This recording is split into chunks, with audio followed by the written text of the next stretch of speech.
Chapter 2, Inquisition, Torture, and Execution were central to both punishment and investigation in society, while public punishment underlined a sovereign's power as ritual and a ceremony.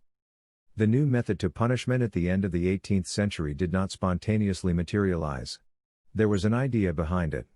The philosophers of the Enlightenment had become offensive about the use of torture as a hangover from a Gothic age when cruelty and savagery were the standards. Of course, torture had not been seen as extremely barbarous at the time.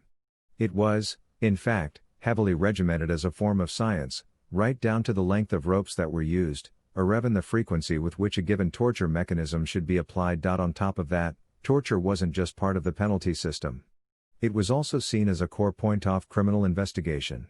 If an official was going to pry into your business, you were probably going to get tortured because so much weight was ascribed to confession, even if it was coerced. It was considered proof in and of itself. No other evidence was needed. Simply put, judicial torture was analogous with the looking for truth. There was a side effect to this: investigation and punishment became one and the same, and thus torture became a central point of both. Following a criminal conviction, public execution of justice generally had two different functions.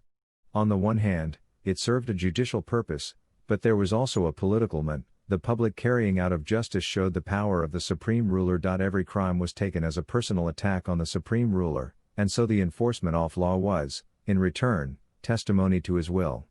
Under such a system, a supreme ruler could even call for the spectacle of having a criminal killed.